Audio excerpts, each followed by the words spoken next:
আসানসোলে সেখানে বিজেপির বিক্ষোভে উত্তেজনার পরিস্থিতি, পুলিশের সঙ্গে ধস্তাধস্তি, বিজেপির ডেপুটেশন ঘিরে উত্তেজনা, বিক্ষোভ। আসানসোলের ছবি।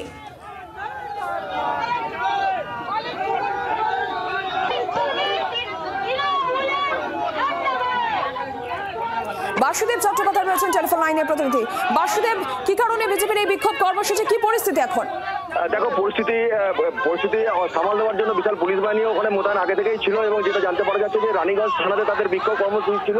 বিক্ষোভের কারণ হচ্ছে যে পাশেই হচ্ছে দামোদর নদী, সেই নদী থেকে বালি উত্তোলন, পাশাপাশি কয়লা উত্তোলন বেআইনিভাবে যেগুলো চলছে তারই বিরুদ্ধে তাদের প্রতিবাদ। পাশাপাশি রানীগঞ্জ, জামুড়ি, আসানসোল শিল্পাঞ্চলে যেভাবে আইন শৃঙ্খলার অবনতি হয়েছে তারই প্রতিবাদে তাদের এই বিক্ষোভ এবং এই সব অভিযোগ বিজেপির পক্ষ থেকে বারবার করা হচ্ছে। এই অভিযোগের ভিত্তিতে ওরা বিভিন্ন থানা ঘেরাও করছে। সেই মতো আজকে যখন রানীগঞ্জ থানা ঘেরাও করে তখন পুলিশের যে ব্যারিকেড ছিল সেই ব্যারিকেড ভেঙে থানার ভেতরে ঢুকতে গেলে পুলিশ বাধা দেয়, তখনই ধস্তাধস্তির পরিস্থিতি তৈরি হয় এবং তারপরে তারা ওখানে ধর্নায় কিছুক্ষণ বসে যায়। এখন পরিস্থিতি অনেকটা স্বাভাবিক হয়েছে।